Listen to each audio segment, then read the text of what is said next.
Hey guys, how are you all?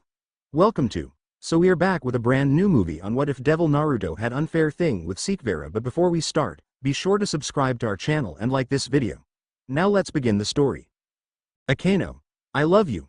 Please go out with me, a blushing blonde man said as he slightly bowed toward the woman before him, not daring to look into her eyes. He had spiky blonde hair and beautiful azure eyes the color of the ocean. His name was Uzumaki Naruto, a third-year student of Kuo Academy. Standing opposite of him was a beautiful woman with black hair tied into a long ponytail and starling purple eyes. Her name was Himejima Akeno, also a third-year student of Kuo Academy. Naruto, Akeno stuttered, not sure how to react to her childhood friend's confession. A tinge of pink could be seen on her cheeks, and if any other person was present on the rooftop of Kuo Academy at that moment, they would have seen her fidgeting slightly.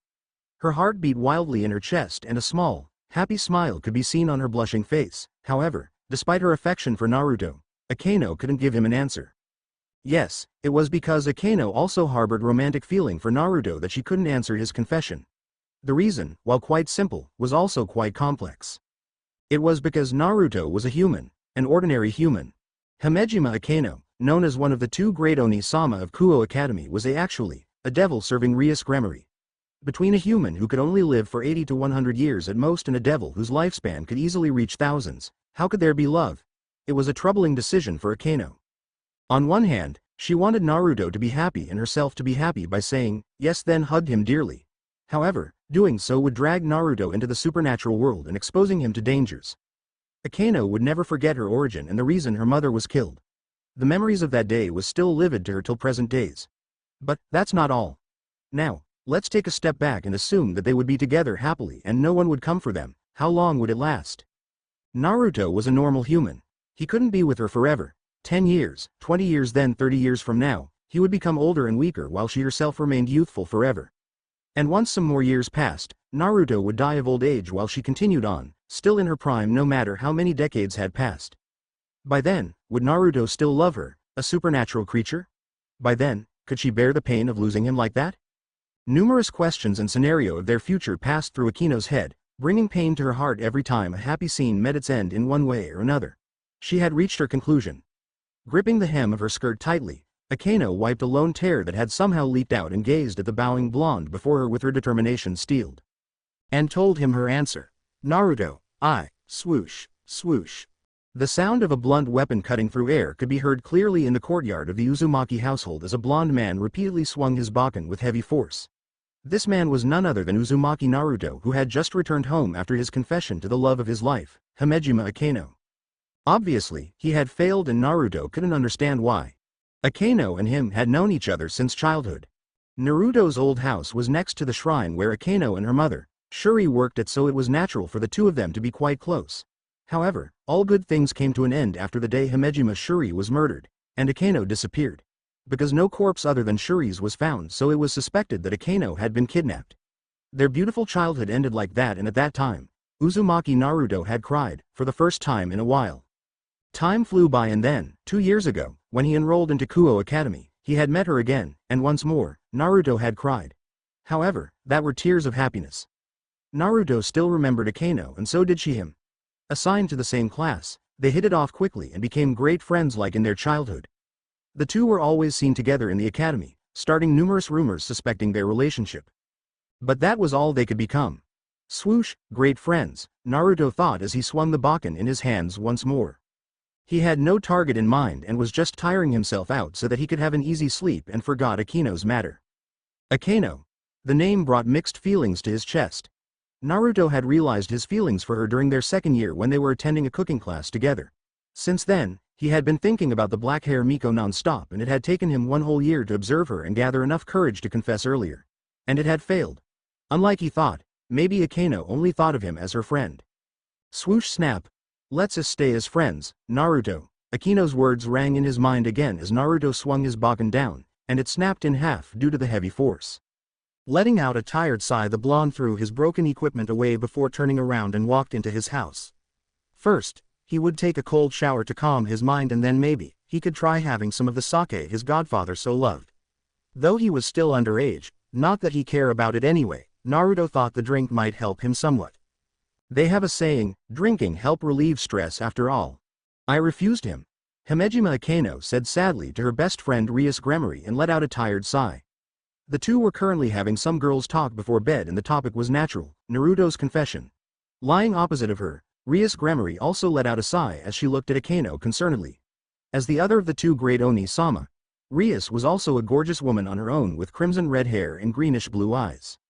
"Why don't you invite him into our peerage, Akeno? I could take him in if you wanted to, I don't mind," Rias said, hoping that her friend would agree and be happy with her love life.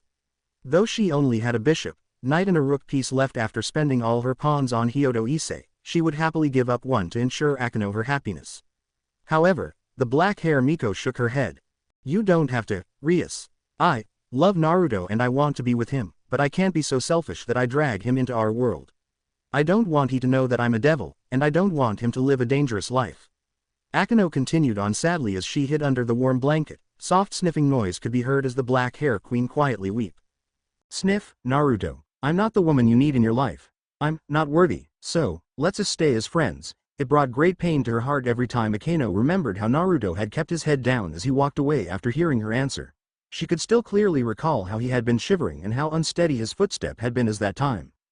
"I'm sorry, Naruto," Akeno muttered softly before quietly sniffing again.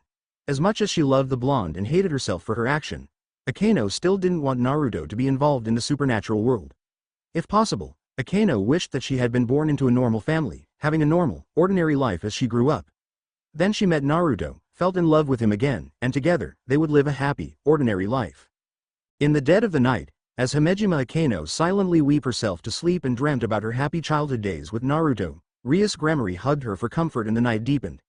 The two soundly slept, unaware of what was happening to their target of discussion.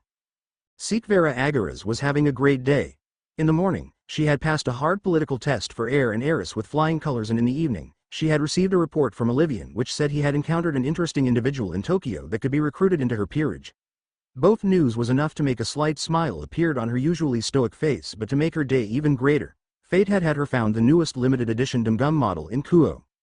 Walking through the bustling street of Kuo while holding a bag that contained her newest collection, Seekvaira were making her way to an empty alley with a satisfied smile on her beautiful face. At the age of 18, the young heiress could be considered beautiful even by Devil's standard. With light blonde hair that reached her waist and red eyes, she wore glasses and was donning a white shirt and blue short skirt completed with black stockings. Her outfit, which made her look like a businesswoman, while revealed little, emphasized her tall and curvaceous figure greatly. So it was no wonder that her walking into an empty alley attracted many attention, including a certain blonde. But his reason was sure to be different from the group of 5 men who entered the alley before him. It was about 6 when Naruto came out of his shower and went to find a bottle of sake in the kitchen. The blonde frowned, however, when the opened cabinet showed that it was empty. Apparently, his godfather had drunk all of it during his last visit. Well, they were his after all, and he didn't really care about those drink in the past. Closing the cabinet and ran a hand through his wet, spiky blonde hair, Naruto figured he needed to take a walk outside. Maybe he could buy some sake on the way, or just immerse himself in the beauty of Kuo. So grabbing his cloak and wallet, the blonde closed the door, be sure to lock it carefully, and walked into the bustling street of Kuo. It was about 6 o'clock, the time when the army of men in suit returned home after a hard day of work, so naturally, the street was bustling. But even in the bustling street full of people going back and forth, Naruto couldn't help but look toward the entrance of a certain toy shop where a beautiful woman had just come out with a bag in her hand, and his heart skipped a beat. She is beautiful. It was quite a distance away, so Naruto could only see her light blonde hair and ruby-like red eyes under her glasses, but her face was really beautiful, and that satisfied smile on her pink lips only made her even more so. Unconsciously, Naruto's gaze followed her.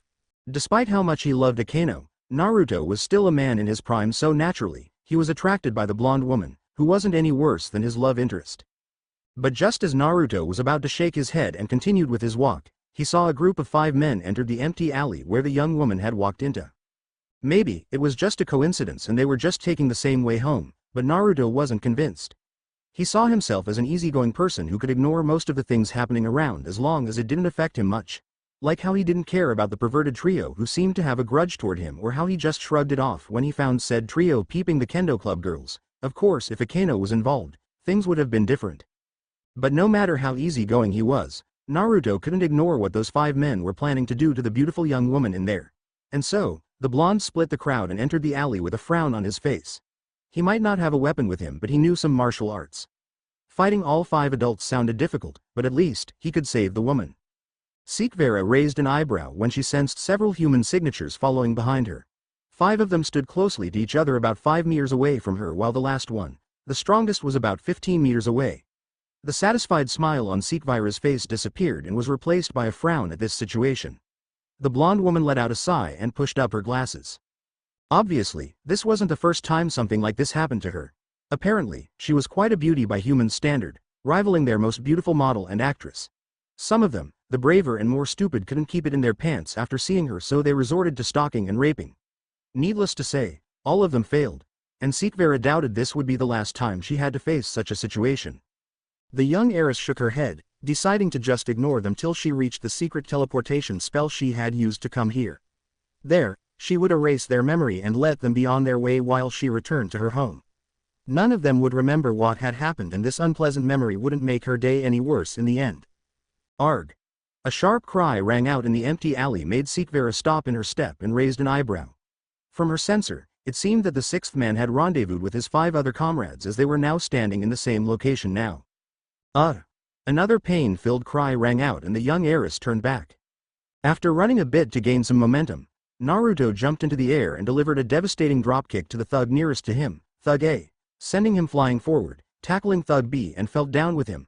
Landing on his feet, the blonde quickly twisted his body and delivered a beautiful 360 degrees roundhouse kick to Thug C, hitting him square on the face. Apparently, the cry of the 3 down thugs had alerted their comrades, since the other 2 were rushing at him with crazed face and knife in their hands. Not one to flinch back, however, Naruto adopted a basic defensive stance and sidestepped the attack of Thug D before kicking Thug E's wrist, knocking the knife out of his hand. Arg! Thug E cried out as he grabbed his right wrist in pain, but before he could do anything, the blonde rushed toward him and grabbed his arm. Then, with his back to the thug's chest, Naruto silently let out a cry as he threw Thug E at Thug D, who was rushing at him again. With large cry of pain, the 2 thugs collided and fell down. Taking the knife out of Thug D's hand, Naruto pointed it toward the 3 downed thugs who were getting up and glared at them. Disappear. The thugs shuddered and ran out of the alley, not even stopping to pick up their dropped wallet, phone and knife. Throwing the knife away, Naruto walked toward the young woman who had been surprisingly watching the fight without running away and offered her a handshake, to which the woman accepted. I'm Uzumaki Naruto. Are you hurt somewhere? Seekvaira Agaras. I'm fine, thanks to your timely assistance. Thank you, Seekvaira said before giving Naruto a curtsy. Say, are you a martial artist by chance? Martial artist is too much. I just know how to defend myself, the blonde answered while scratching the back of his head. Apparently, being the son of a woman who was the only child of a Yakuza boss and a man who formerly served in the JSDF helped a lot. They taught him how to fight and survive. That godfather of him too, aside from being a super pervert, was actually a master martial artist. I see. Once again, allow me to thank you for your intervention. To show my gratitude, I will give you this leaflet, which can make your wish real once. Seekvaira said before taking a leaflet with the Agaras clan sign on it and give it to Naruto. If any wish is possible, then I wish for I and Akeno to be together forever. The blonde took the leaflet and said with a serene smile on his face. Seeing such a beautiful smile, the young heiress couldn't help but be stunned by it for a moment. But not one to lose her composure, she coughed into her hand and displayed a calm and professional face again as she confirmed her customer's wish. Did you mean charming her into loving you? No, how could I wish for such a thing? That's not how love works, and I would never force Akeno to be with me. You said a wish, so I just wish it to happen, Naruto said with a frown on his face before that frown turned into a depressed expression as he remembered Akeno's matter again. Great, now he really needs some of those sake. Then you may keep the leaflet and wish for another thing whenever you want. I'll be off then, Seekvaira said with a smile on her face before resuming her journey home. The blonde's hasty but honest answer rang in her mind as she wished for her future lover to be a man like him. Strong, handsome, righteousness, and most importantly, loyal. It sounded difficult, like a knight out of a fantasy tale.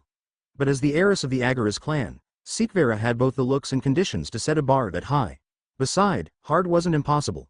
Seekvaira believed that as long as she kept looking, she would find a man like that somewhere one day. Seeing the young woman went on her way, Naruto also shrugged and walked out of the alley to find some sake and food. He hadn't eaten anything since lunch. It was about 10 when Naruto walked home with a flushed face after having some sake in a random shop. Maybe his tall height helped, but the owner didn't even ask about his age and just handed him whatever sake he needed. The air was somewhat cold and the night was dead silent. The once bustling street had become empty, not a single life could be seen. Though it was nearing 0 hour, Kuo was never this quiet even deep into the night. At this thought, Naruto stopped his step and looked around. The lights were on but the shops were all closed and not a single noise could be heard in the surrounding. Though somewhat dizzy from having some sake in his systems, the blonde was still sharp and his senses of danger were tingling like something was going to happen, soon. Suddenly, Naruto hit the ground with his arms first, barely avoiding an earth spike flying where his head once was. Not even caring about how bruised his arms were, Naruto looked toward where the earth spike had flown off and saw a monster. It was likely a male monster considering its muscular upper body covering in beast fur. It also had a distortedly ugly lion head and its lower body was that of a horse. It had 4 beast arms, each holding a different weapon however, one was bare. It wasn't that hard to realize that the earth spike earlier was that hand's weapon. Naruto gulped loudly. Fear could be seen in his azure eyes as he looked at the monster he had never seen before.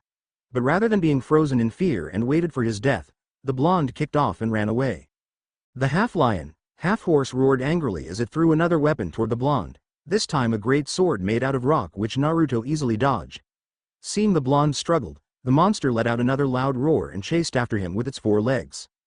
Thump, thump. The sound of its hoof hitting the ground made Naruto crazy as he used every last bit of strength he had trying to outrun the 4-legged monster. However, his effort was soon proven to be futile as the monster caught up quickly and swung its oversized earth club at him. Naruto dodged it by hitting the ground again and ran toward the opposite direction, trying to lengthen the distance between him and the monster. But he could only run a few meters before he was sent flying into the wall of a nearby house, hit by the oversized club of the ugly monster. It was too fast for an ordinary human like him. Arg! Naruto cried out in pain as he fell to the ground. The intense pain he was feeling throughout his entire body told Naruto that he had suffered quite a heavy injury. Most of his ribs must have been broken due to the impact with the wall and it seemed that his spine had been snapped in half too. Laughing soundlessly with a bitter expression on his face, Naruto could only muster up all the strength left in his body to give the incoming monster a vicious glare, wishing that it would die under his eyes. As his bloody vision slowly faded away, Naruto saw the monster running toward him with its club raised high, a mocking expression on its face and disdainful in its eyes as it came to deliver the final blow. However, there was no fear on the blonde's face as he ruthlessly glared at the monster with all the hate and strength he could muster. A shining circle appeared right in front of him and out of it came the familiar figure of Seekvaira Agaras who he had just met in the evening. Play background music. Styx Helix, Myth and Roid. A.N. I think Styx Helix fits this scene very much. If this got animated that is. Well, this part is quite long and you may need to replay the music, but it's okay, I guess. Perfect, Seekvaira exclaimed as she made some tiny adjustments to her private Dumgum collection in her bedroom.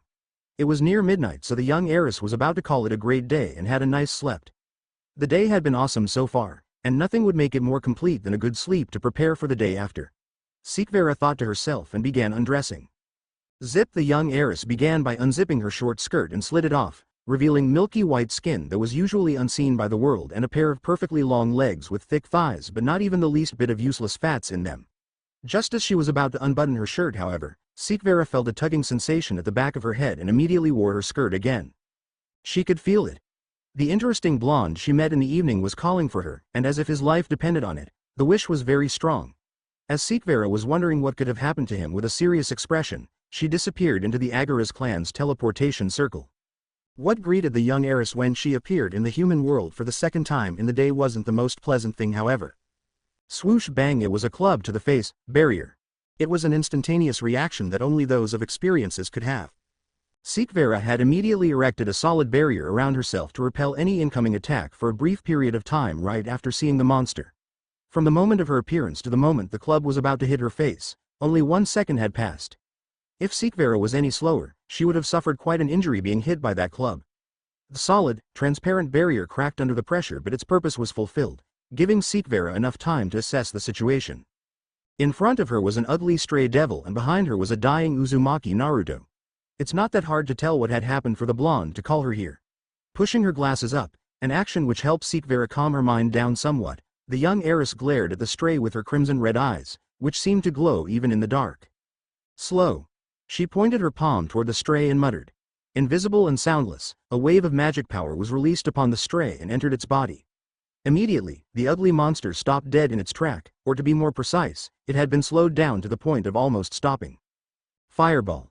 Seekvaira exclaimed, and from her still outstretched palm, a magic circle with a diameter of 2 meters appeared. From there, numerous fireballs flew out, all hitting the stray without fail, blowing it into bits and pieces after several seconds. With the ugly monster gone, Seekvaira crouched down next to Naruto and placed a hand on his neck, checking his pulse. Weak. It was a very weak pulse, but Seekvaira could tell that the blonde was still alive even after suffering such terrible injuries. Such strong life force and spirit for a human, the young heiress couldn't help but be impressed by the blonde's willpower. In the face of death, not only did he not give up, but he had also fought back with all his power. The blonde was slowly closing his eyes and his face was also softening at the moment. But Seekvaira would never forget that just a moment ago, she had shivered under his vicious glare even though it wasn't directed at her. Ank, you. The young heiress kept quieted, waiting to see if the interesting blonde had something else to say. But nothing happened for a moment before a bitter smile appeared on Naruto's face as he continued. You have beautiful, red, eyes, there, he said, his dull azure eyes looking straight into her red ruby orbs before his breathing stilled completely. For a moment, Seekvaira was at a loss for word. Instead of saying that he wanted to live a little more, Naruto had given her an unrelated compliment before going on his way and died just like that. Such irresponsibility, seems like I need to fix that bad trait of your, Uzumaki Naruto. Pushing her glasses up, Seekvaira thought with a slightly flushed face as she summoned a folded chessboard from her dimensional pocket. From there the young heiress picked out a red, glowing rook piece and placed it on Naruto's chest. An interesting human who are strong in both body and soul, also know martial arts and have an unshakable heart. I may have exasperated things a little, but I really believe that you would become an outstanding warrior in the future, so I'm not letting you die a meaningless death like this. A magic circle bearing the symbol of Agaras appeared where the blonde was lying, and then, the glowing rook piece slowly sunk into Naruto's chest. As Seekvaira continued chanting, the magic circle kept getting brighter and brighter as it gathered a huge amount of magic power from the surrounding. Rise, Uzumaki Naruto, and become my servant. Serve me, Seekvaira Agaras, as my new rook. The young heiress finished the ritual with a cry and the sea of magic power rushed into Naruto's body. The magic circle disappeared and Seekvaira crouched down to check on her new rook. He had been revived. Most of his wounds had been healed thanks to the surge of magic power and the vitality of the devil race. However, he was exhausted and would need several days of rest to fully recover. I don't know where his house is, Seekvaira muttered before shaking her head and prepared to teleport the both of them back to her house, the Agaras clan's mansion back in the Underworld. Was it that big of a deal that Seekvaira decided to bring Naruto home with her the first day they met? That question ran through the young heiress's head, but she paid it no mind and continued on with what she was doing. Naruto had become her rook, which meant he had become a part of her family, so him coming to her house to rest was no big deal. Beside, her rook needed rest, so Seekvaira would give him the best environment in her power to do so. Naruto opened his eyes to see an unfamiliar and luxurious ceiling. Blinking several times to get rid of the sleepiness, the blonde tried to sit up, but he winced in pain a moment later and fell into the soft bed again. The comfortable softness caught him off guard. Clearly it wasn't his bed, but Naruto paid it no mind as he held his head in pain. They were returning to him, pictures and memories of the incident last night. The ugly lion horse monster had hit him in the back with its club, sending him into a wall, and then, he died. No, something else has happened, someone has appeared. Did that person save me? Naruto thought, but no matter how much he racked his brain, he couldn't come up with an answer. That person's image was so vague he couldn't even figure out their gender. He just remembered that someone had appeared, and since he was alive, it meant they had saved him. You are awake, Naruto-sama. Please wash your face as I prepare your breakfast. Naruto looked to his right and saw a maid politely bowed to him before she walked out of the room. With the only person he could ask went away and his body too hurt to move, Naruto let out a sigh and reached out for the bucket of water the maid had left. Not long after Naruto finished his morning routine, the maid came back with a tray in her hands. Your breakfast, Naruto-sama, she said, putting the tray in front of Naruto and dutifully stepped back. Though the breakfast offered to him was simple and somewhat ordinary, only some breads, a big omelet and a cup of cappuccino, but the delicious aroma and exquisite decorations made the blonde drool slightly. Deciding to think about his confusing situation later, Naruto reached out for a bread. Delicious. The blonde thought before he began eating with gusto, devouring the food in just a few minutes. Though the breakfast looked simple and ordinary, it was made using the finest materials and cooked perfectly, bringing out the best taste. Naruto had little doubt that the chef who made his breakfast was a 5-star chef. Can I ask what kind ingredients are used to make this breakfast? Naruto gently asked the maid after finishing his breakfast. As someone who had lived alone for quite some time, the blonde knew how to cook and enjoyed making himself a delicious meal.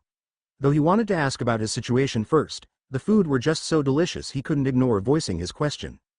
The breads are made by using the finest wheats cultivated by the sea tree in their territory with modern technologies and suitable weather controlled all around the year, while the omelette are made from flame chicken's eggs imported from Phoenix territory, which was famous for its poultry farming. Naruto was at a loss for word after hearing the maid's smooth answer. Of course her professional attitude contributed, but the blonde was more perplexed by the terms used by the maid. Cultivated by the sea tree? Weather controlled all around the year? Flame chicken? Phoenix? Naruto-sama, do you have any other questions? Where is this place? With his interest in the food's recipe somewhat diminished, the blonde finally asked the question he had been wondering about since waking up. His tone was lower than when he asked about the food, and the stoic expression on his face indicated that he was serious. The Agarises clan main mansion, the house of Agarises' direct descendants and their servants. The maid answered without missing a beat, not the least bit intimidated by the blonde. Agares. That name reminded Naruto of something, or rather someone. Seekvaira Agares was her name if he remembered correctly. The blonde had met her and saved her from some thugs that evening, and in return, she had given him a strange leaflet and told him to wish upon it. Now that he remembered the beautiful young woman, it seemed that the one to appear at his final moments was her. How could she be there, and how could she get him away from that monster? Do you happen to know a person named Seekvaira Agares?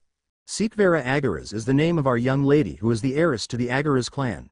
Young lady Seekvaira is currently in her private study. If you want to have a meeting with her, you will have to wait till lunch when she comes out to eat. The maid dutifully answered, and Naruto nodded. He couldn't move at the moment anyway, so waiting for 2 to 3 hours was no big deal to him. But there was something else that couldn't wait though. Can you guide me to the bathroom? Naruto asked with an embarrassed expression on his face. Because he couldn't move his legs, the blonde hadn't relieved himself in the morning yet, so it was about to burst after such a long time. Without batting an eyelash, the maid dutifully nodded before gently carrying Naruto out of the room, in bridal style. Uzumaki Naruto. Where is Uzumaki Naruto? A bald teacher asked before writing something on the paper he was holding when the class kept silent. Now let's begin with today's class. Sitting at the back of the class, Himejima Akeno gazed sadly at the empty seat next to her as images of Uzumaki Naruto crossed her mind. I hope Naruto-kun is alright, the black-hair Miko thought before trying to focus on what the teacher was saying but failed. The conversation she had with Naruto that day kept replaying in her head, and she couldn't forget his hurt expression after she rejected him. If the blonde had come to school, sitting next to her, even if he didn't even look at her, then Akeno wouldn't be this anxious. She would be fine with it even if Naruto cursed her. She knew she deserved it for rejecting his sincere feelings without telling why. But he wasn't showing up, and that made Akeno worry. As his childhood friend, she knew the blonde very well. He was someone who treasured his loved ones deeply and would do anything in his power for them. He was such a kind and passionate person that anyone who had befriended him couldn't help but be awed by him. His sincere feelings and his great personality were also what made Akeno fall in love with Naruto in the first place. If the blonde wasn't there for her in the past, her childhood would have been filled with tragedy and sad memories. Kushina-san and Minato-san are no longer in this world. Thinking about her childhood caused Akeno to think about Naruto's parents. During her time in the Underworld, Minato and Kushina had passed away under unknown circumstance, leaving the blonde with his godfather who couldn't be with him at all times due to his work. As someone who had also suffered the same pain, Akeno knew very well what Naruto had been through and also knew what had changed within the blonde after that incident. Because Naruto had felt the pain of losing his loved peoples, his love and protectiveness toward them had become even stronger, turning it into a kind of obsession. Akeno wouldn't forget his happy smile and the tears he cried that day when they met each other again after years apart. He cared and loved his important ones so much it scared Akeno to think about what he would do when his feelings were rejected. What if I had hurt him too badly? Akeno thought, and for a moment, her purple eyes shook in horror. Unable to control herself any longer, the black-haired Miko ran out of the classroom, ignoring the teacher's call and her classmates' wondering eyes. If something happened to you or you hurt yourself because of me, Naruto-kun, I will never forgive myself. Akeno though determinedly and gritted her teeth as she ran along the shortest path that led to where she knew he blonde lived. Young lady, your coffee. Good. Taking the cup of espresso offered to her, Seekvaira relaxed into her chair and let out a content sigh. As the clan heiress, ever since she was 12, Seekvaira had been assigned with running a small part of the territory by herself as practice, making her day extremely busy.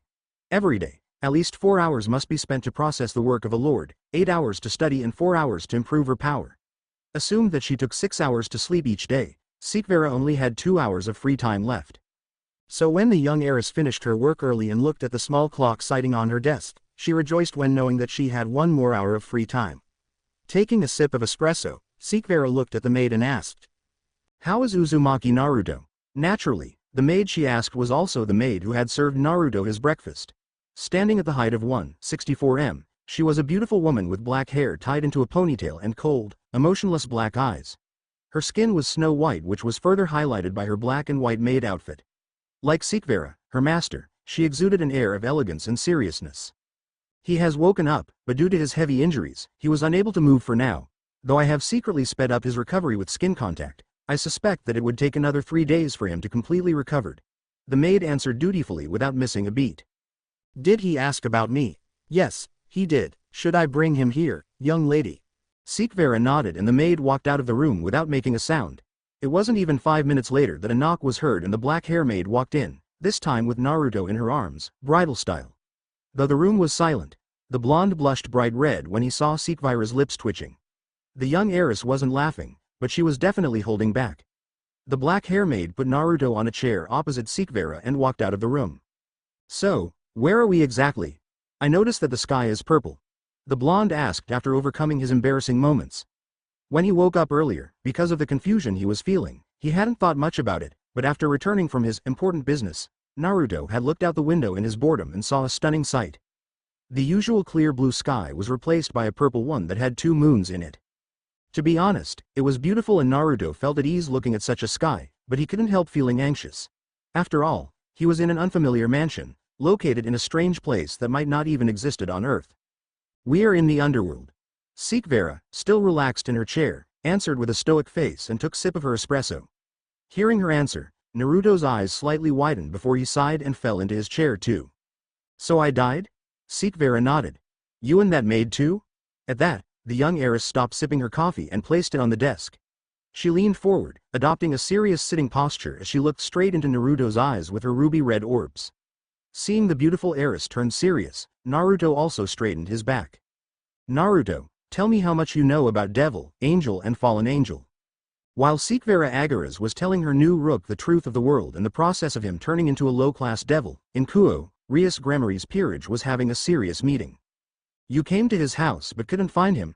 Rias Gremory asked while raising an eyebrow. Standing opposite her was Himejima Akeno, whose eyes were red from crying earlier. After promptly running out of her class to search for Naruto, the black hair Miko had returned to the occult research club room, looking lost and disheveled, surprising her friends. "Right. I fear that something has happened to him," Akeno said, her voice shaking as if she could collapse and cry at any moment. Suddenly, scenes of Naruto getting hurt or committing suicide ran through Akeno's mind and her body shook greatly. The black hair Miko bit her lower lip as an effort to calm herself down and took in a deep breath. A small trail of blood flowed down from Akeno's lips and the atmosphere became tenser. "Naruto is fine. He must be." She knew Naruto.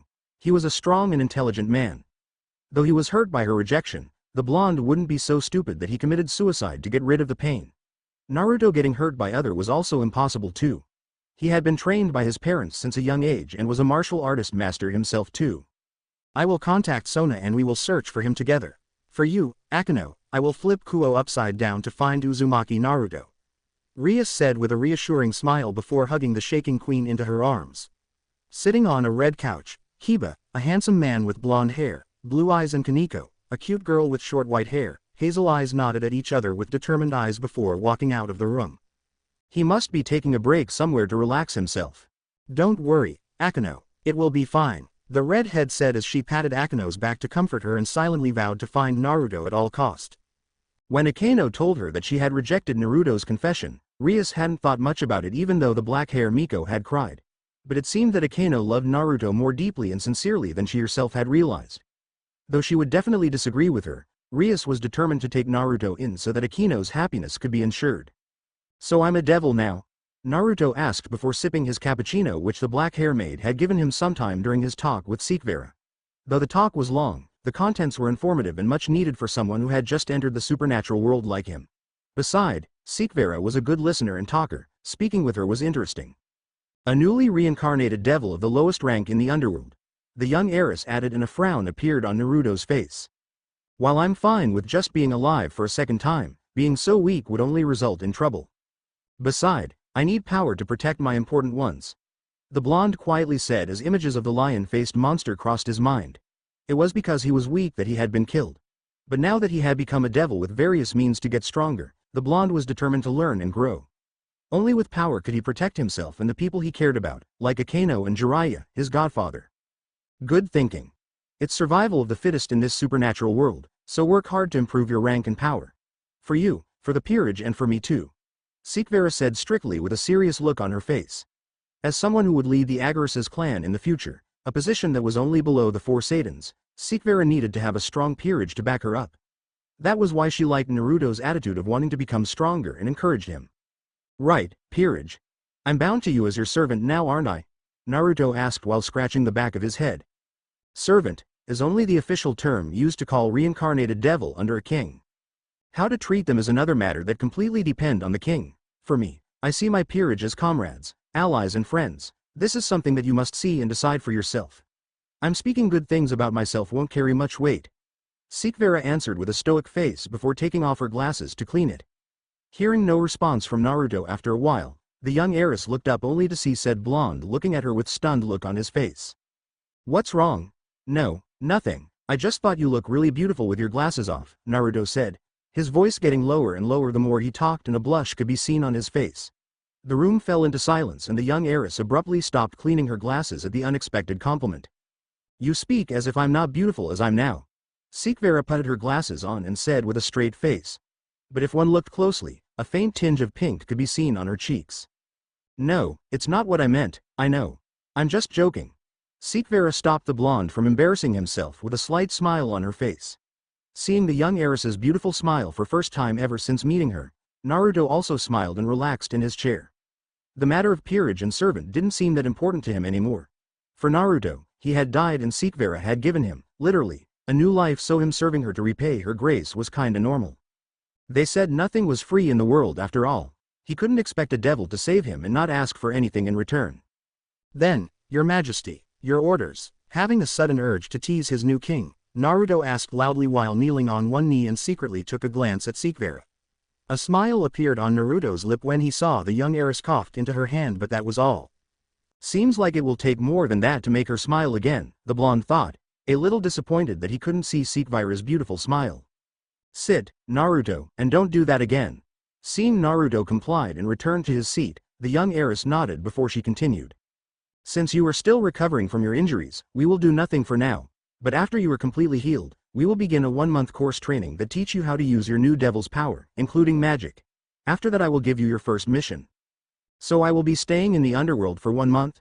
Seeing Seekvaira nodded, Naruto frowned slightly as Akeno's silhouette appeared in his mind. But then, the blonde shook his head with a sad look on his face. Now that he had become a devil, someone like him couldn't be with Akeno anymore. So resolving himself, Naruto nodded and looked at his king with determined eyes. Then I will prepare to withdraw you from Kuo Academy. Don't worry it and just focus on recovering yourself and adapting to your new body. Seeing the blonde nodded again, Seekvaira looked at him with appreciating eyes before she signaled for the black hair maid to carry Naruto back to his room. With Naruto's matters finished, the young heiress looked at her clock again to see that it was about lunch. So deciding to speed up her schedule, Seekvaira called another maid to bring her some food. Uzumaki Naruto shouted and pushed himself up from his handstand position. 3 days had passed and the blonde had completely recovered from his injuries. As ordered by Seekvaira and forced, by the black hair maid, Naruto had done nothing during the duration saved for reading books, so it was natural that the blonde wanted to test his new power the moment he woke up the following day. As Seekvaira had said, his new devil status had greatly improved his strength. Previously, Naruto could only do 50 handstand push-up, but after turning into a devil, he could do 200, and it wasn't even that hard. As a rook, his physical strength had been greatly improved, making the task not that difficult anymore, but it seemed that he needed to work on his stamina. While the rook piece offered physical strength enough to break tree and endurance that could withstand bullet, it offered little improvement on stamina. After 200 handstand push-ups, Naruto's body was soaked in sweats and he was dead tired, but his arms and stomach weren't that sore. So, stamina, it is then, the blonde said, somewhat out of breath, and poured a bottle of water on the top of his head to cool him down. Standing on the sideline, watching his training progress was none other than the black hair maid named Narborough Gamma. Calmly, She walked toward Naruto and handed him a towel which the blonde accepted with a thank and began wiping his sweat-soaked body. Working on your physical strength and stamina is good for a rook, but you need to work on magic too. While it's true that you can punch a bishop or knight into unconsciousness with just one punch, it's meaningless if you can't hit them, Narberl said calmly before she snapped her finger. In a flash, her normal black and white maid outfit had been slightly changed into a form more suited for battle. A white breastplate appeared on her top, protecting her chest, and midsection white her skirt was covered by gold and silver scales. When fighting against a rook, a knight with enhanced agility and a good sense of battle can easily avoid your attack while sapping your strength away. The easiest method to handle such a situation is casting haste on yourself or slow on your opponent. As an Agarus's clan member, you have access to time magic, you just have to practice it. Though Naruto was amazed by Narberl's new appearance, he listened intently without missing a word. Advices from the experienced were extremely helpful, especially for a beginner like himself. Such a method won't work on queen or bishop, though, as they are more adept in magic and can easily dispel or repel your magic. Moreover, unlike a knight, they hit you from afar and have various methods to prevent you from approaching, the battle maid said before pointing one finger at Naruto, who looked at her seriously and mentally prepared himself for whatever that was coming. His eyes were wide open and full of concentration, as if he was burning the entire process into his brain. Lightning. Blue thunder danced on Narberl's finger before it shot toward Naruto's chest. A skidding sound was heard and the blonde was pushed back by a meter. The arms he used to protect his chest now had a burnt mark on them. For your information, that is the most basic spell of thunder, attributed magic caster. For someone of my level, pushing you to the edge of this training field, or frying you right on the spot isn't impossible. Dragon lightning. The battle maid continued before pointing a palm toward the sky. Blue lightning danced across her body before a writhing dragon made from lightning shot toward the purple sky above. Naruto looked at the dragon-shaped lightning in awe before gulping in slight fear. The blonde had little doubt that he would be roasted if he took that magic head-on. To fight against a bishop, you will need to work on your agility to avoid their magic and quickly close the distance between you and them. Magic resistance is also needed to survive through wide-range magic. Other method is to work on your magic power and ability. A veteran magic caster is able to use various protection magic like invisibility, teleportation, dimensional move and so on, so having magic like magic detection, silence, is recommended. Narberl explained before demonstrating said abilities herself to better show Naruto what an accomplished magic caster was able to do.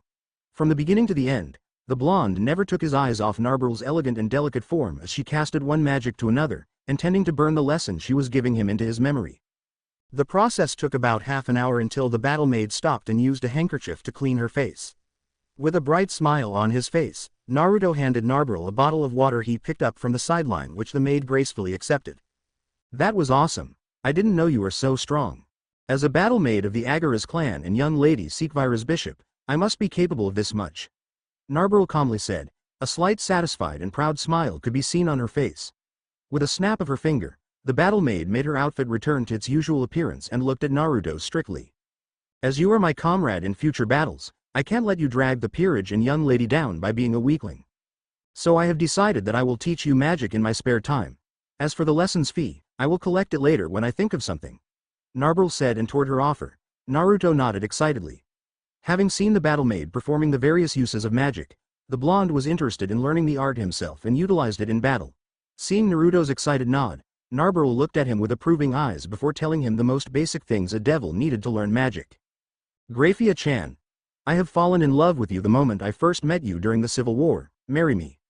A handsome man with crimson hair and blue-green eyes shouted passionately as he proposed to a maid standing before him. With a little bit of magic, the man made the surrounding darken and a spotlight shone down on them before a romantic song began playing in the background. Gazing at the maid lovingly, the man slowly opened the small box in his hands, revealing a golden ring embedded with several brightly shining diamonds.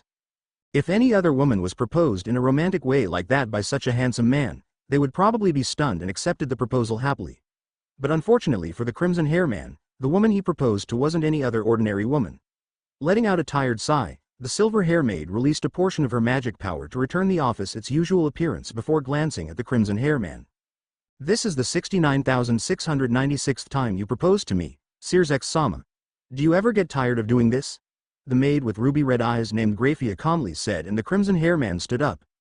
Though his face showed that he was sad, the man who had experienced being rejected 69,696 times quickly recovered and smiled gently at the silver hair maid. Since the time limit is quickly approaching, I figure I need to make the best out of it. I won't stop you from trying, Seekvaira-sama, but my answer won't change. You aren't the type of man I'm looking for to be my partner. This time, it was the crimson hair man who let out a tired sigh after hearing Graphia's answer. Stubborn, determined, never giving up, cold and strict, they were the words that could be used to describe Graphia Lucifuge, the last known member of the once prestige Lucifuge clan who served the original Lucifer. 200 years ago, a civil war had broken out in the Underworld between the new Satan faction who waned to preserve peace and the old Satan faction who wanted to continue warring against the Angel faction and the Fallen Angels faction. Graphia and her clan were part of the old faction before the Silver Hair Maid betrayed them and turned to the new faction, giving away important, strategic info that helped them achieve victory. However, even though Graphia had contributed a huge part to their victory, no reward was given and the last Lucifuge was instead shunned by a large majority. While it was confusing and unreasonable, when looking at the devil's characteristics, the reasons for Graphia's situation were quite simple. Devils were usually long-lived and had low birth rate, so their society was full of traditionalists and closed-mind devils living from ancient time when rules were extremely strict. The devil race operated on a hierarchy system with the 4 Satans holding absolute power and then the 72 pillars and finally the extra devil serving them. To them, a devil of lower class must have absolute loyalty toward devil of higher rank and even the slightest act of disobedience would be met with punishment. As such, Graphia's action of betraying her own clan and lord, the Lucifer clan, was seen as disgusting and unacceptable even if it was for the better of the whole devil race in the end. If Ajuka, Seraphal, Falbium and Seekvaira himself hadn't stood out for her, using their new status as the 4 great Satans to vouch for her, Graphia would have been executed or banished long ago. To outsiders, Graphia was a traitor to her clan and lord, but as someone who had befriended the Silver Hair Maid for almost 200 years, Seekvaira knew the real story behind her action and he couldn't help respecting her for it. That dream, it will cost you your happiness in the future, Graphia-chan. The Crimson Hair Man said softly, a sad look on his face as he gazed at Graphia's cold, yet elegant expression. The Silver Hair Maid took a step back to avoid Seekvaira's hand which was about to caress her cheek and politely bowed to him. My happiness is the least of your concern, Lucifer-sama. As long as I can achieve my dream, no, my goal, I have no need for personal happiness. Graphia exclaimed, a bit loudly before she excused herself out of the office. Left standing alone in his own office, Seekvaira's Lucifer gazed sadly at the door before looking out the window. If there are someone out there who can melt Graphia's frozen heart, please appear soon, the current Lucifer, one of the most powerful figure in the Underworld, muttered while looking at the busy street of Capital Lilith from his office's window, his mountain of paperwork laid forgotten on his table. Not doing any better than her older brother, Rias let out an exhausted sigh after she finished listening to the reports given by her familiars. It had been 4 days since the search started and the location of Uzumaki Naruto was still unknown to them. Akeno, her queen, wasn't even coming to the clubroom these days. The black hair Miko was running all over Kuo in search for her crush. If this situation continued, Akeno would have no motivation to improve herself and would be, in no way, readied for the upcoming battle against Rias or Phoenix. Rias sighed tiredly and sprawled herself on the top of her desk. This is tiring. Knowing Rias's selfish personality and lust toward her, Rias estimated that she only had about 2 months left before that guy came knocking on her door. At that time, she would bet it all on a rating game and fought for her freedom. But if Akeno, her strongest ally, couldn't exert all her power, how could she win? Though Rias had recently recruited the legendary Seikvaira and a nun with twilight healing, those two were just reincarnated, they needed time to grow. Time that she didn't have. I hate you, Uzumaki Naruto, should we extend our search to the neighboring areas, bucko? Rias's knight, Kiba, asked with a concerned look on his face. Though not saying any word and her face blank, Kaneko, who was sitting on a couch, also looked at Rias, awaiting her orders. Letting another deep sigh, something she seemed to do a lot lately, the redhead smiled when she saw the concerned look on her peerage's face before shaking her head. We should look around Kuo properly one more time before doing that. Look around the airports and seaports to see if Naruto has gone out of Kuo, Kiba. Kaneko, ask Akeno for something from Naruto and try to sense him. Rias ordered and stood up, intending to have a shower to calm herself down before continuing the search. However, just when she was about to open the door to her shower, a familiar voice said in her head and the content made Rias's eyes widen in both surprise and joy. I will come immediately. The redhead all but shouted before a magic circle bearing the symbol of Gremory appeared in the air. It was a telepathy spell and its target was none other than her best friend, Himejima Akeno. Akeno, we have found Naruto. Walking through the street of Kuo slowly while looking out for a certain someone, Himejima Akeno suddenly stopped when her eyes landed on the shrine in the distance. It was where she lived in Kuo, an abandoned shrine with little to no visitor throughout the year. But the black hair Miko didn't really care about that. The reason she wanted to stay in a shrine was because in the past, she and her mother had also lived in a shrine before that incident happened. I also met Naruto at the shrine. Akeno thought sadly as memories of the day she and the blonde met each other played out in her mind, still livid and clear as if it had just happened. Humming an unknown song with an innocent expression on her face, little Akeno, who had just turned 8, looked at the beautiful blue sky above as she enjoyed having her hair combed by her mother. Sitting behind Akeno, gently combing her daughter's lustrous black hair, was none other than Himejima Shuri, a beautiful woman in her late 20s who looked no different from Akeno when she grew up. "The sky is so beautiful today, Okawa-chan," the little girl exclaimed excitedly when she saw a bird flew by. "It's because today is your birthday, Akeno," Shuri said while tying her daughter's hair into a ponytail with a black ribbon. Just then, however, the older woman sensed a group of 3 people entering the shrine, and one of them was a boy of Akeno's age. Suddenly having the urge to tease her innocent daughter, a mischievous smile appeared on Shuri's face and she covered Akeno's eyes with her hands. "They say every wish you make during your birthday will become true. Why don't you wish to meet your destined one, Akeno?" "I want to meet my future son-in-law," the older woman said with a slight hint of mischievousness, but it went unnoticed by her daughter who was pouting cutely. "If any wish is possible, then I want to be with you and Dad forever, Okawa-chan." "No, wish for your boyfriend to appear before you now, Akeno. I want to meet my future son-in-law sooner so I can dote on him too," Shuri said as she looked up to see a family of 3 looking at her confusedly. The father was a handsome man with spiky blonde hair and azure eyes, while the mother was a beautiful, slender woman with lustrous red hair and blue eyes.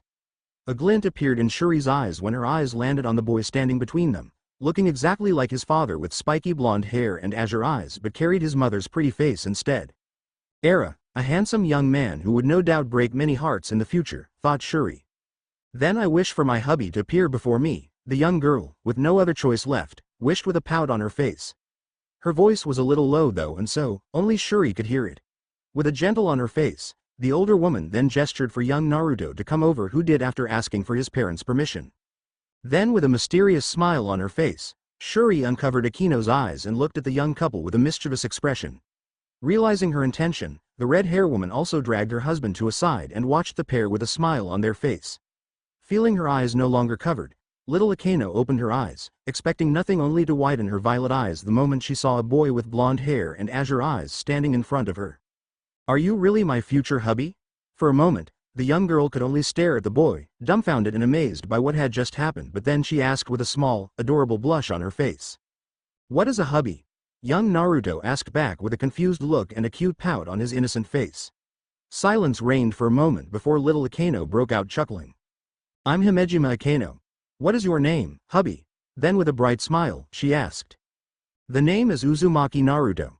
Nice to meet you, Akeno-chan." Young Naruto answered with a bright smile while pointing at himself with his thumb. While their first meeting was quite hilarious, Akeno and Naruto became great friends after that. Various things happened, and before the black-hair Miko knew it, she had somehow developed a crush on Naruto.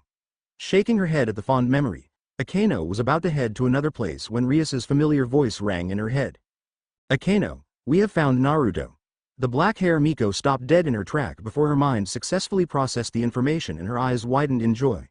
Not even doubting, Rias, Akeno rushed toward the nearest valley and disappeared into a teleportation circle. When she appeared at the clubroom for the first time in a while, instead of Uzumaki Naruto, what greeted Akeno was her king, standing inside a teleportation circle. Looking at Rias with eyes full of hope, the black-hair Miko calmly and slowly walked up to her, her heart beat wildly in her chest. "Trust me," the redhead muttered with a gentle smile on her face before the two disappeared in a shower of red light. When they appeared through the other end of the teleportation circle, it's inside of the student council office, and the person they saw talking to Sona was Seekvaira Agaras, while Uzumaki Naruto and Narberl Gamma were having a mock battle to help the blonde rook adapt to his new power. Seekvaira Agaras, their king, was having a conversation with Sona Citri. Sitting opposite the young blonde was a pretty girl with her black hair cut short, wearing a pair of glasses over her violet eyes. "It's nice to see you again, Sona. How have you been?" Seekvaira asked, though there was no change in her facial expression. Her voice was soft and caring. Rias Gremory, Sona Citri, Sairaorg Bael and Seekvaira Agaras were young devils of the same generation who were called the Rookies 4. Aside from being rivals, they were all friends with each other, especially Rias, Sona, and Seekvaira. "I have been fine. Unlike you, I have quite a bit of free time. The black-haired girl said while accepting a cup of tea offered by her queen, Tsubaki Shinra. While Sona herself was also the heiress to the Seetree clan, her parents were quite easy on her, unlike Seekvaira who had to run a part of the territory by herself. Seeing a slight frown appeared on her friend's face, Sona slightly smiled before asking again. I know that you have little free time, so why come here? Hearing the question, the young blonde pushed her glasses up before summoning a stack of documents and handed it over to Sona. While I would like to have a small talk with you and Rias, I'm here because of business. Seekvaira said and took a sip of coffee while waiting for the black-haired girl to finish reading the documents. Withdrawal letter. Uzumaki Naruto. Sona's eyes widened after skimming through the first few lines. Was this not the name of the man she and Rias had been finding for the past 4 days? What had happened? Why was Seekvaira handing in his withdrawal letter? Seeing Sona's strange reaction, Seekvaira raised an eyebrow and asked. What's wrong? Looking at the beautiful blonde with a complicated expression on her face, Sona sighed tiredly before a small, light blue magic circle bearing the symbol of Seetree appeared in front of her. We have found Uzumaki Naruto, Rias. The black-haired girl said before she turned to Seekvaira with a serious expression. I and Rias have been looking for him for the past 4 days, but no matter how hard we tried, we couldn't find him. But now, you suddenly appear, handing in his withdrawal letter. I'm not demanding but, can you tell me what has happened to him, Seekvaira? Asked Sona. With her intelligent and fast thinking, the Seetree heiress had already concluded what situation Uzumaki Naruto had gotten himself in, but still, she wanted to hear from Seekvaira. Just as the blonde was about to answer, red magic circle bearing the symbol of Gremory appeared and out of it came 2 women. One had beautiful red hair flowing down her back while the other had lustrous black hair tied into a high ponytail. With just a glance, Seekvaira had immediately recognized them as Rias Gremory and her queen Himejima Akeno. Akeno? Could she be that Akeno? Pushing her glasses up, Seekvaira suddenly remembered the wish Naruto had made when they first met. He had wished to be together with someone named Akeno forever. At that time, the blonde heiress hadn't thought much about it, but now that she had met Himejima Akeno, Seekvaira couldn't help connecting the two. Seekvaira Agaras? Rias exclaimed while gazing at the blonde heiress with a surprised expression. Nodding toward the redhead in acknowledgement, Seekvaira turned her gaze towards Akeno. Though she and Rias were close, it didn't mean she had to know each other's friends too. Seekvaira only knew Rias had a queen named Akeno and she was about the same age as her. To her, Akeno was a stranger whose face she didn't even remember. That's why the blonde heiress didn't connect the Akeno Naruto mentioned in Rias's queen that night. Toward Rias's arrival, Seekvaira gave a nod as a sign of saying hello. But toward Akeno's arrival, the blonde heiress did no such thing as she deemed it was unnecessary to be courteous to someone beneath her. Though Seekvaira's face was as cold and expressionless as ever, the blonde heiress was looking down on Akeno as she didn't give the black hair queen any more attention other than a gaze when she first arrived. Insightful people like Sona could see it, but she said nothing. Akeno was Rias's queen, not her, and Seekvaira looking down on a low-class devil was understandable. Seekvaira was the eldest daughter of Agara's clan, a nobly pure blood devil, one of the rookies 4 and heiress of the ranked 2nd family in the Underworld. Standing at such height, not many could be considered her equal, not even Sairaorg who was the strongest in their generation or Sona and Rias. Sairaorg couldn't because he didn't inherit the Bale's power of destruction, Sona and Rias couldn't because their family were ranked lower the Agaras. As such, Seekvaira was an extremely prideful person. She was a noble who had been standing at the top of the pyramid system of the Underworld since birth. As such, a low-class devil of another peerage was nothing in her eyes, even if the owner of that peerage was her friend. Unless they were strong enough to earn her respect, or enter her little circle of friends, Seekvaira would forever be an untouchable ice queen to them. You are finding Uzumaki Naruto? The blonde heiress asked while calmly sipping her coffee, unconcerned by Rias's and Akeno's panicked expression. Even an idiot would have realized that Naruto's disappearance must be related to Seekvaira somehow with her sudden appearance. The worst-case scenario would be Naruto had become a devil of Seekvaira's peerage. He is Akeno's boyfriend. Rias thought a bit and said, holding her queen's hand tightly to keep her from speaking. Placing her cup of coffee down, Seekvaira crossed her arms under her chest, sitting crossed legs on her chair while staring at the black liquor like it was the most interesting thing in the world. When I first met Uzumaki Naruto, he wished he could be together forever with a girl named Akeno. The light coming through the windows reflected on Seekvaira's glass, hiding her ruby-red eyes from view as she caught Rias's queen flinching with a glance.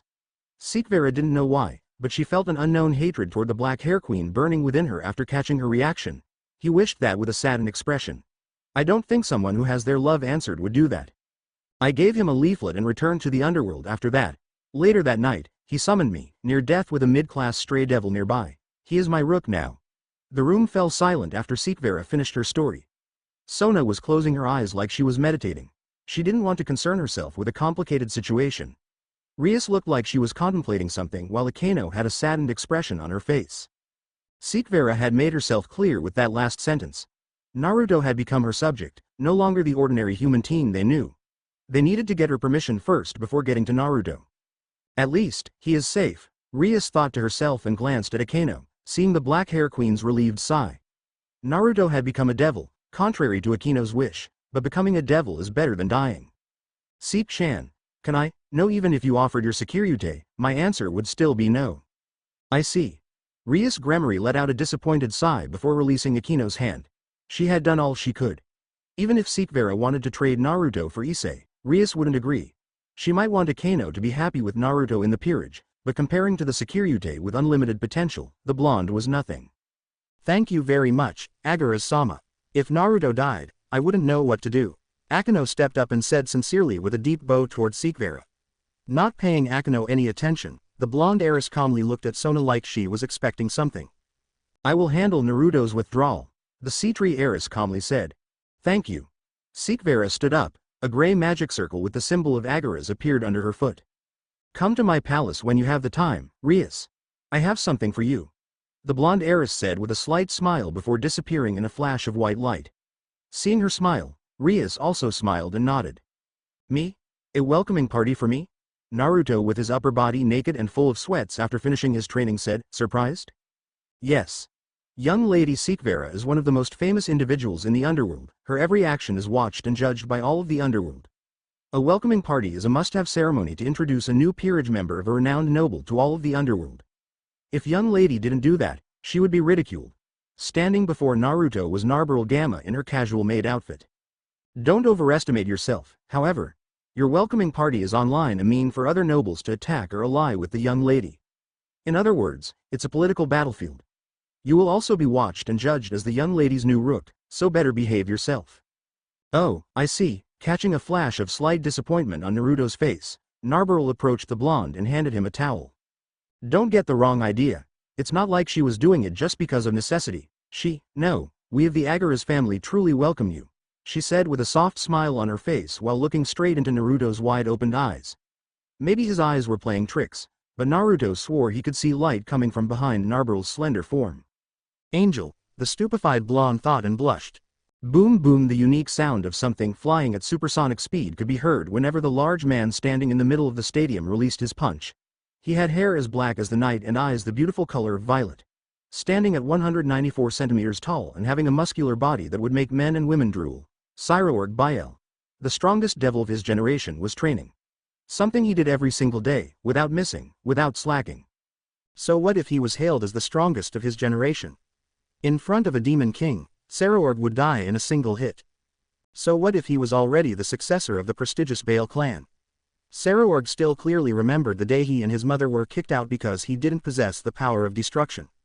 Sairaorg himself knew he was talentless. The position he had today was the sweet fruit earned through numerous hardships he had to endure in the past.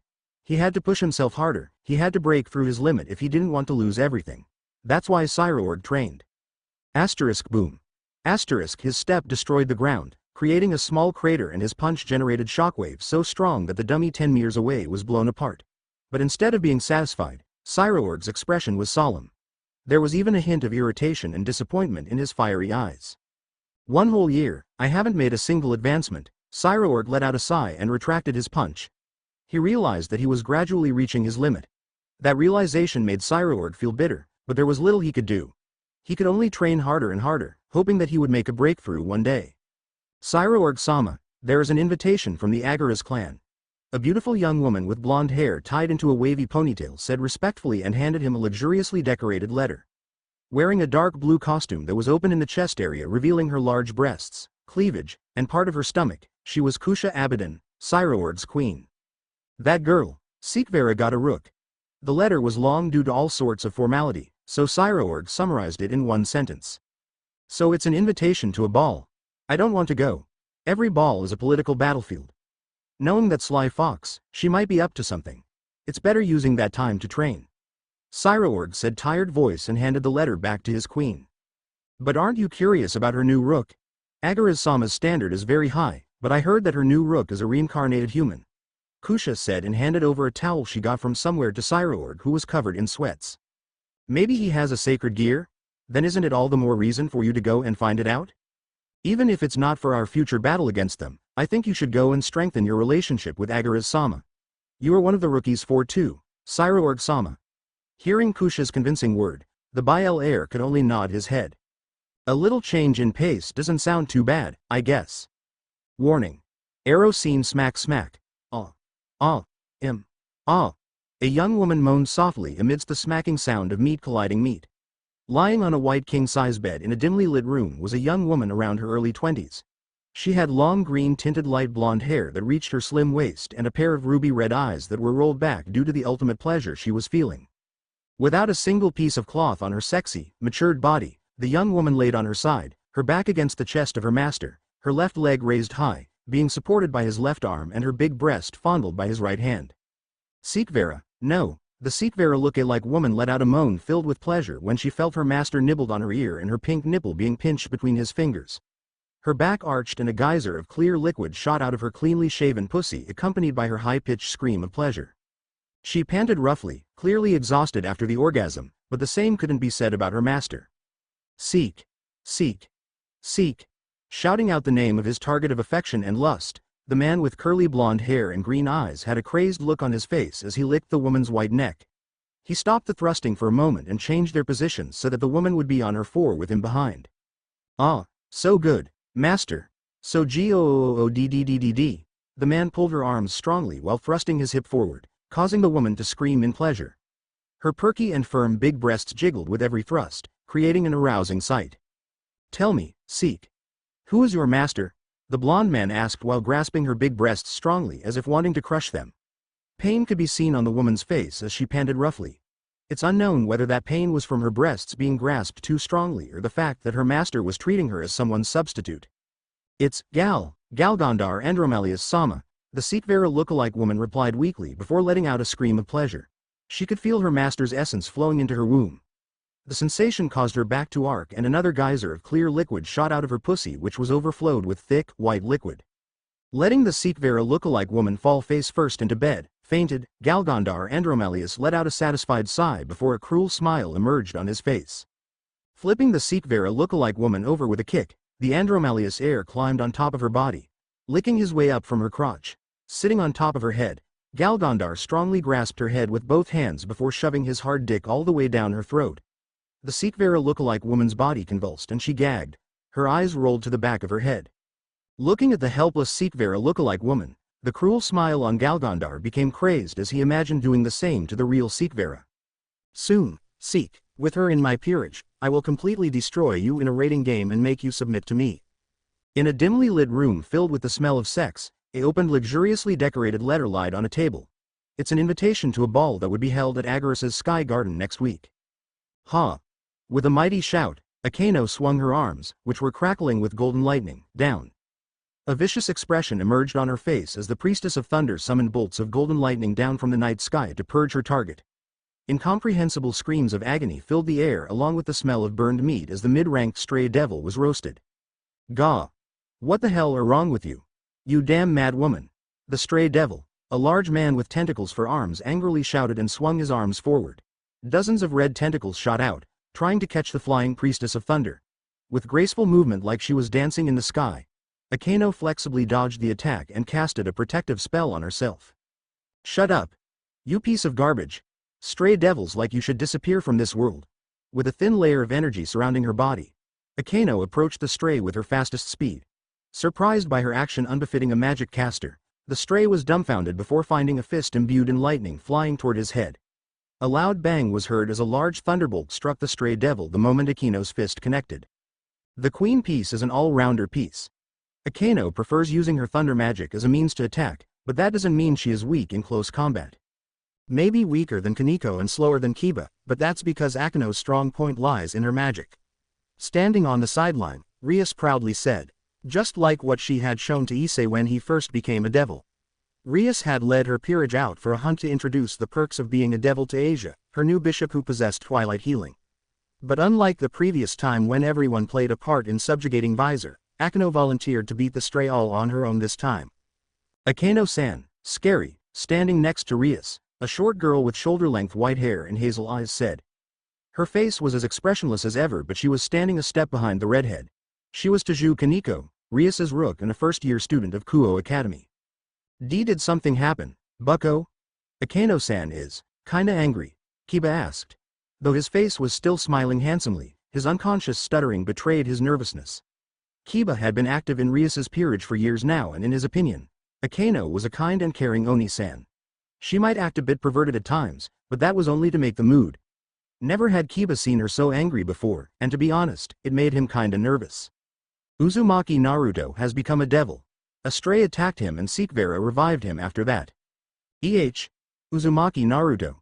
Did you mean that Uzumaki Naruto, who studied the same school as us, bucko?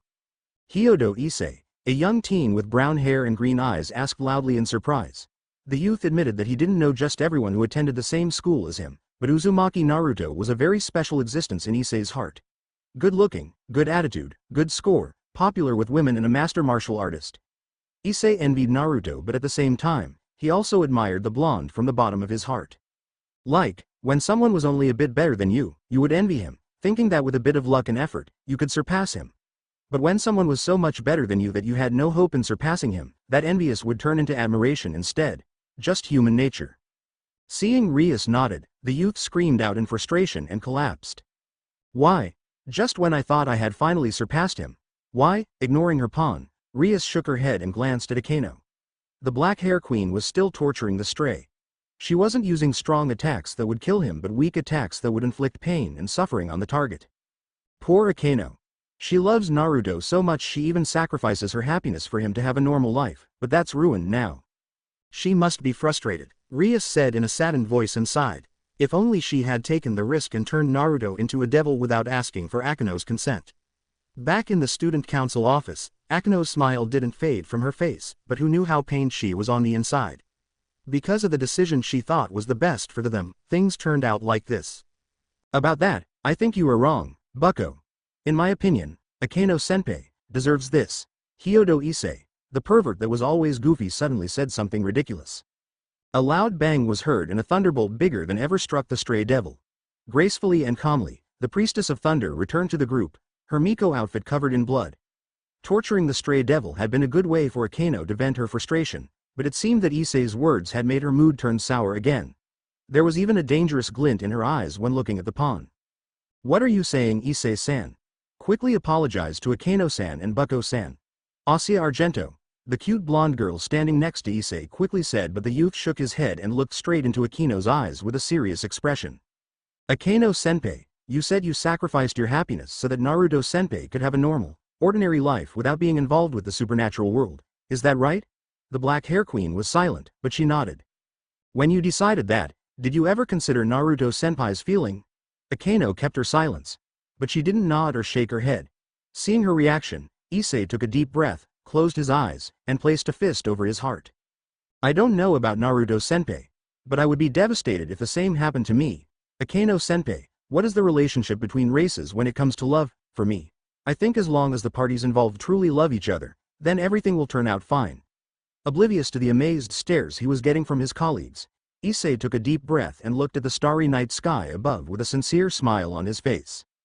If I had a shorter life than my lover, then I would cherish her more because of the short amount of time I had. I would love her and be happy with her, so that I could close my eyes peacefully and send her away faithfully, with no regrets when the time came. Issei finished. His figure standing there in the night, under the bright moon and the starry sky, was so beautiful that it could make an award-winning picture. Issei-san, so cool, Asia Argento, the blonde nun said as she gazed at the brown-haired youth with mesmerized eyes. One could even see stars in her eyes as if she was looking at her most admired idol.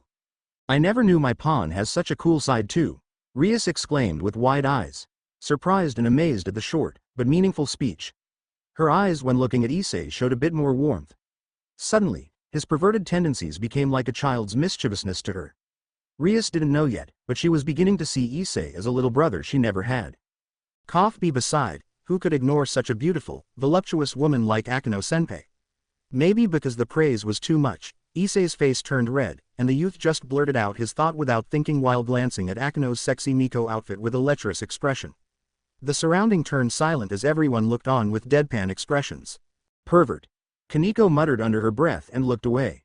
Shaking her head exasperatedly, Rias ignored Issei's remark that just completely broke his cool image earlier and grasped Akeno's hand. The black hair queen was still silent, her violet eyes directed at the ground like she was contemplating something. Rias lightly squeezed her hand. Seekvaira is going to hold a ball to introduce her new rook. You want to come? The redhead asked. Everyone kept their mouths shut and waited for Akeno's answer with bated breath. Then, after almost a full minute, a smile appeared on Rias's face when she felt Akeno's hand tighten around her. Looking up at the face of her best friend, the redhead's smile widened when she saw Akeno's determined violet eyes. We got your back, Akeno. Underworld, Agara's mansion. Do you know how to increase your power as a devil? Seekvaira asked after Naruto entered the office. Sitting behind her desk, the Agara's heiress was doing her paperwork with Underworld Gamma standing ready behind her. Devils become stronger as they age, so the longer they live, the stronger they become. But the natural increase in power isn't the main way for devils to become stronger. The most effective way is absorbing power from someone, Naruto said calmly as he stopped before Seekvaira's desk. The blonde was wearing dark gray jeans that had tears on his knees and thighs for easier movement, a black t-shirt that had the Agara's symbol on it, and a black-orange hoodie. For footwear, Naruto chose a pair of black combat boots, and for accessory, the blonde had a silver necklace around his neck with the Agara's magic circle hanging on it. Overall, Naruto looked combat-readied, and he really was. His clothing might look ordinary but was made with the same material used to make Naruto's outfit, and by the best tailor too. The material was called Demon Spider's silk. Not tougher than metal, but it was stronger than leather and very flexible.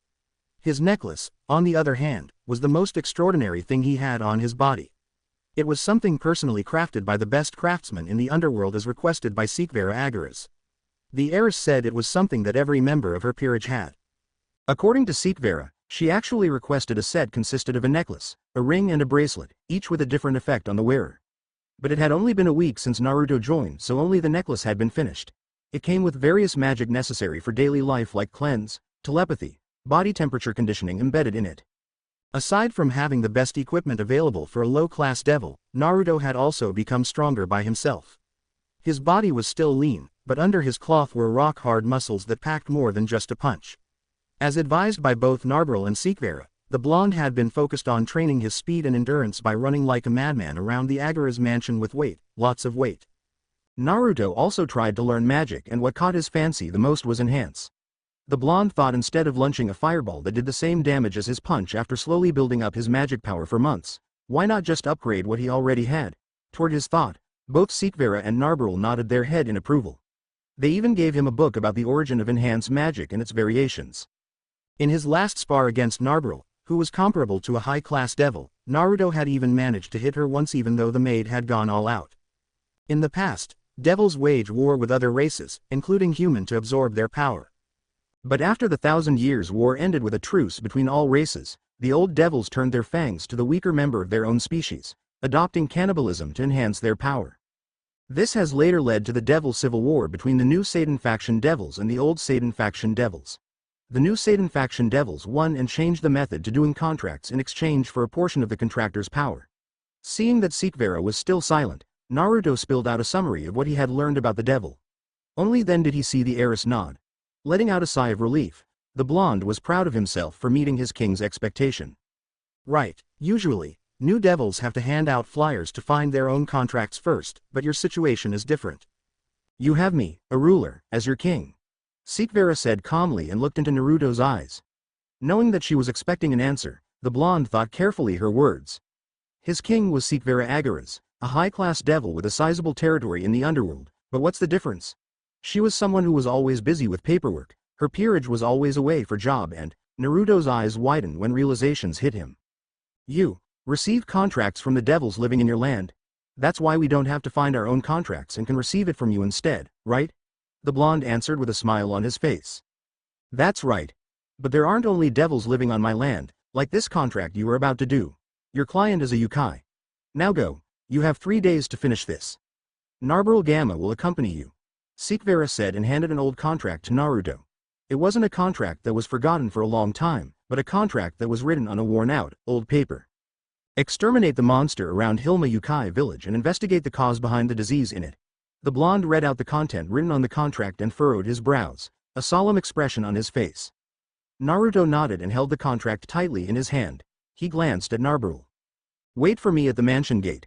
The maid said, and with that, Naruto left the office. Still looking straight ahead, Narbrul asked a question that had been plaguing her mind since her king handed the contract over to Naruto. Why give him an A-rank contract for high-class devil, young lady?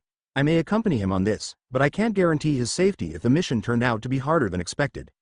Naruto needs a major crisis to make a breakthrough. Narbrul, can't you feel it? That stealthily hidden energy inside him.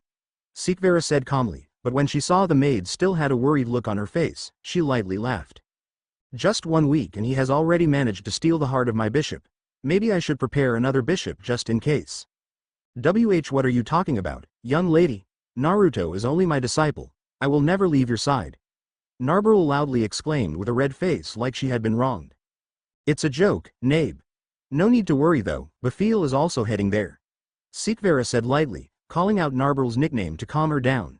Taking in a deep breath, Narbrul regained her usual cold and calm facade as if her stuttering earlier was a lie.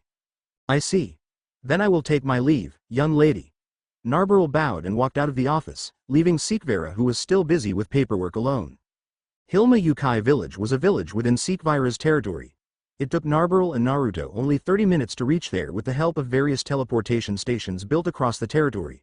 Standing at the village's entrance, Naruto tightened his fists as he looked at the deserted village. This is like a dead village, the blonde whispered. The disease must have been the cause. I can sense many people inside. Narbrul said and entered the village. As she was going out for a mission, Narbrul wasn't wearing her battle-maid outfit, but a plain white shirt, plain black pants, and a plain brown cloak. She looked just like any adventurer out there, but her outfit, like his own, was made from the demon spider's silk. Let's go meet the village chief then. Because the villagers were staying inside, the road was wide open for Naruto and Narbrul. It didn't take them long to reach the village chief's house. Welcome to Hilma village, nobles of Agaras. A child with straight black hair wearing a red and white kimono solemnly said and bowed. On top of her head was a pair of black fox ears and behind her back was big, bushy tail which looked soft to the touch. I'm Nagato Hilma, daughter of the former village chief. The girl said, her face expressing little to no emotion even though she was still a young girl. Thanks for watching. Also remember to subscribe and like this video. See you in the next video.